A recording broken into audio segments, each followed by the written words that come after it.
இட்லி கடை படத்தின் 3வது பாடல் நாளை வெளியிடப்படுகிறது. தனுஷ் இயக்கி நடித்த இட்லி கடை படம் வரும் அக்டோபர் 1ஆம் தேதி வெளியாக உள்ளது. தமிழ் சினிமாவில் இயக்குனராகவும் நடிகராகவும் வலம் பெறும் தனுஷ் இயக்கத்தில் 4வது படமாக இட்லி கடை உருவாகியுள்ளது. தனுஷை இயக்கி நடிக்கும் இத்திரைப்படத்திற்கு ஜி.வி. பிரகாஷ் இசையமைத்துள்ளார். இந்த படத்தினை டான் பிக்சர்ஸ் நிறுவனம் தயாரித்துள்ளது. இத்திரைப்படத்தில் ராஜ்கிரண், நித்யா மேனன், அருண் விஜய், சத்யராஜ், பார்த்திபன் ஆகியோர் முக்கிய கதாபாத்திரங்களில் நடிக்கின்றனர். எந்த மாதிரியான கதைக்களத்துடன் இப்படம் இருக்கும் என மக்களிடம் எதிர்பார்ப்பு நிலை வருகிறது. அருண் விஜய் இப்படத்தில் வில்லன் கதாபாத்திரத்தில் நடித்துள்ளார். இந்த திரைப்படம் வரும் அக்டோபர் மாதம் 1ஆம் தேதி வெளியாக இருக்கிறது.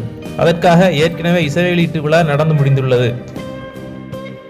இந்த நிலையில் இட்லி கடை படத்தின் 3வது பாடல் என் பாட்டன் சாமி நாளை காலை 11 மணிக்கு வெளியாக உள்ளதாக படக்குழு போஸ்டர் வெளியிட்டு அறிவித்துள்ளது. நன்றி நண்பர்களே, இதுபோன்ற சினிமா தகவலை தெரிந்து கொள்வதற்கு எங்களுடைய சேனலை சப்ஸ்கிரைப் செய்யுங்கள்.